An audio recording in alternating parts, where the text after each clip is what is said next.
On to the next segment. The Sacramento Kings. We haven't talked about this yet, but we got Kings fans covered, man. They do. Yo, Kings fans, shout out for always showing love, man. What a fraud.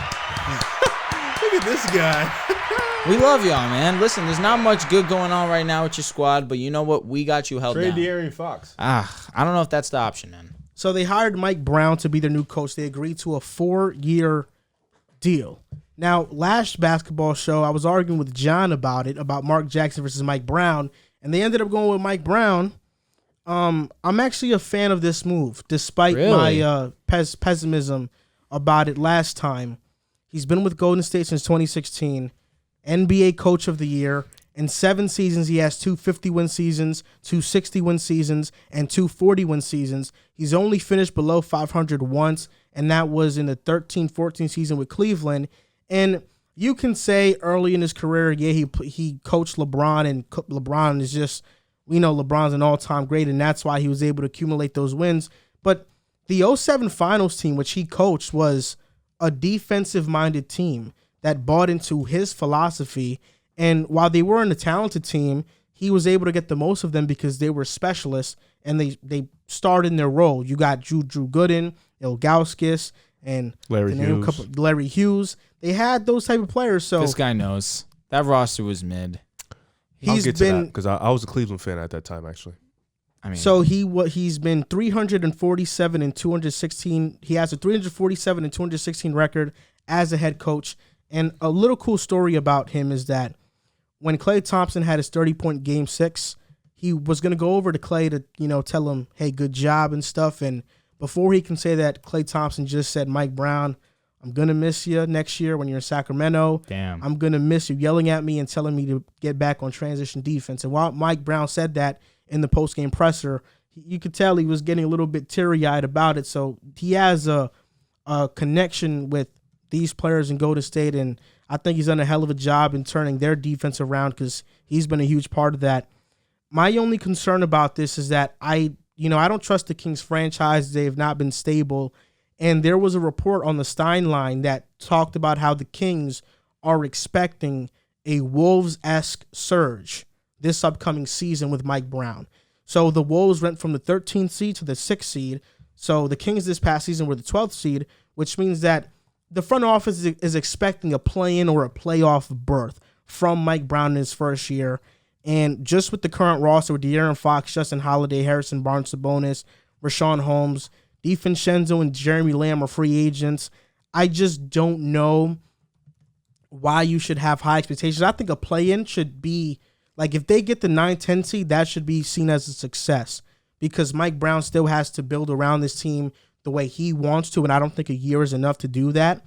But they do have the 7th best lottery odds, and with the departure of Tyrese Halliburton and Buddy Hield, I do think they need a 2-guard. Justin Holiday isn't doing it for me personally.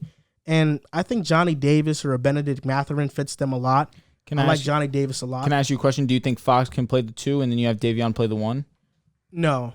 Davion definitely developed as a playmaker as the season went on. His offensive game definitely also showed strides. And De'Aaron really is more of a natural scorer than anything. But that's a 6'1" and 6'3" backcourt. Oh, I'm not disagreeing that it's definitely undersized. Mitchell's not 6'1". Yeah, that's like what? He's like 5'11". It's like no, he's super short. It's too small of a backcourt. But Johnny Davis is a very great defender, and he's also a skilled scorer on offense. Also, Dyson Daniels. Maybe they go get him. I think they go AJ. AJ Griffin? We'll see. But they need everything. Those are my thoughts on the Kings. I thought it was a good move, and we'll see what happens. Hopefully the Kings get a playoff berth out of Mike Brown.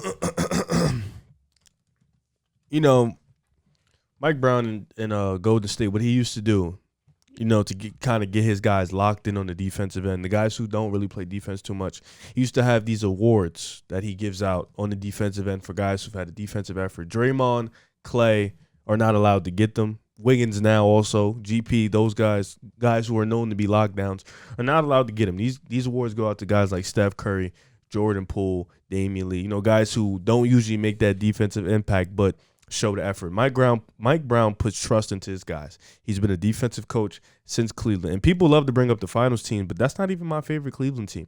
I like the team that went 66-16, the team that lost in the Eastern Conference Finals. Granted, they went out sad, but Mo Williams, LeBron James, Ben Wallace was on that team. Ilgauskas, you had Drew Gooden. That team was good. Delonte West, when they ran the 2-guard backcourt, that team was solid. And Mike Brown always got defensive effort out his guys. And I think Sacramento has always needed a defensive-minded coach. They've never been a good defense. They've needed somebody who can come in there and fix that defense, and I think Mike Brown can do that. He done seen the ups and downs of Golden State. He done seen the downfall and the rise, and then the downfall, then the rise again. So I think at this point, you need a fresh face. You need somebody who's coached vets, somebody who's also coached young guys. And I think Mike Brown is definitely the first start in that. I don't think a play-in is a success yet. I think just being competitive is success. The Sacramento Kings are not competitive. I feel like if they're not in the play-in, but you've seen consistent competitive strides, then I think you can definitely say, okay, this is an improvement. Because this team right now needs a shake-up. It definitely needs a shake-up.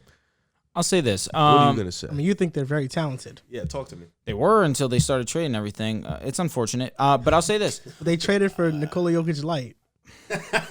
Extremely poor version. Yeah. And I'll stand by that. But I'll say this. You're saying that the play-in's not enough. I disagree. Not in year one. But I say this. It's the play-in 7 through 10. Look at the West. Their best season was when they missed the playoffs as a 9th seed, right? The West has gotten better. And I'm not disagreeing. I'm just saying we saw the Spurs overachieve and make the 10th seed, excuse me.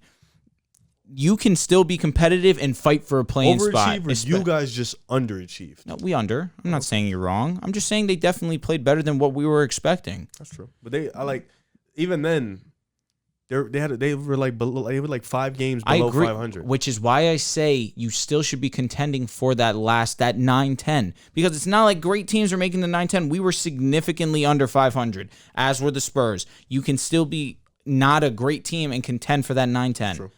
So being competitive is that 9-10 really. But I don't think their roster is built for that. For the 9, I mean, did you think that the Spurs roster was built for that? No. But I didn't think the Kings They need roster a was built for mentality that. change for sure. And like you guys already alluded to, they need to fix their defense. Defensively, they're horrible. The personnel they have for defense right now is definitely lackluster. So maybe you bring in a coach that changes mindsets and maybe players start to give in. You already have one with Davion Mitchell, but outside of that, there's not many guys on that roster, including their best player, De'Aaron Fox, who has shown great strides in playing defense. I'll say this.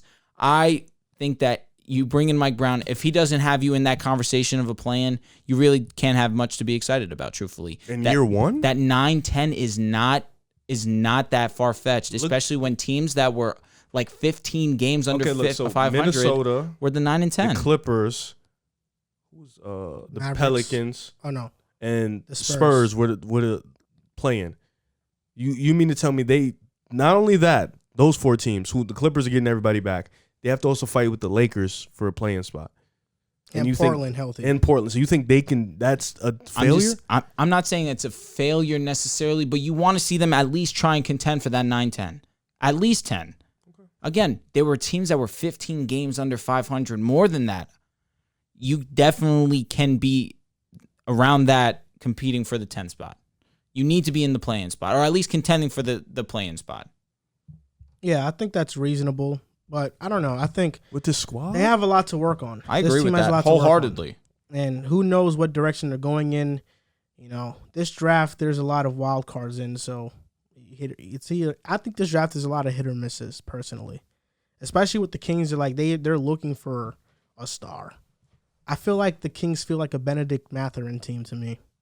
Depends on where they go in the lottery. Yeah, they have the 7th best odds. Yeah, they could get into the top 5. You said 7th? 7th best odds. That'll change drastically if they get a top 5 pick. I mean, we've seen with the new lottery that teams that in the 7th best odds fall into that top 4. What if top Jaden 3? Ivey goes to the Kings?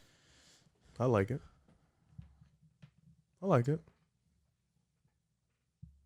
My bugging Jaden Ivey's too. He's not a point. That's what I'm saying. So do you he's need gonna play the 2? Davion Mitchell's not gonna start. I need you to understand. But Davion started once Tyrese left. Yeah, and it's not good. It's just not. It's not a success for winning games. Like, you want Fox at the 1. You get in the Ivy. You got Davion's a really good backup. He maybe be a starter later in life, but it's not. That's not ideal for success. Because what's Ivy right now projected? 3-4. Anywhere between 3 to 5, maybe 2. Yeah, he's gonna be a top. If Chet falls, I mean that wouldn't be the best case. Jaden Ivey's game is John Morant minus the playmaking. Better the defense. And he's not athletic though, but like I know slasher. He's very athletic though. Don't. He's I don't just think not they should. as athletic. Yeah, as I don't Ja. think they should go big though, because like Paola, he doesn't play defense. Let me not say he doesn't play. He's not a good defender. Putting him with Sabonis, okay. Paola, are you talking about Banchero? Yes. Okay, Paolo. Paolo, sorry. Paolo. Just the way you said it was funny. Yeah, maybe Jabari Smith, maybe Yeah. to stretch the floor. Mm-hmm. You know, but just defensive oriented guys. You need to bring guys with that I agree. mentality. So like you said, Johnny Benedict, Davis. Johnny Davis. But if Jaden's there, I don't think they go Johnny Davis. I think you'd be crazy if you pick Johnny over. Think Johnny Davis? Johnny Davis is a bucket. He is, though. but you'd be crazy if you pick, or maybe you say fuck it, and I'm gonna pick Shaden Sharp. You know, like I'm just gonna bank on it, and we're just gonna ride the wave of Shaden Sharp. I don't want him to go there. I really don't. But You want to go to a more exciting team? I want him to go to Detroit. What about Dyson Like Daniels? Project. But Detroit's do you think Detroit's probably gonna have what, top 3? Top 4, top 3. They I think Detroit's a team that can't go wrong with any pick.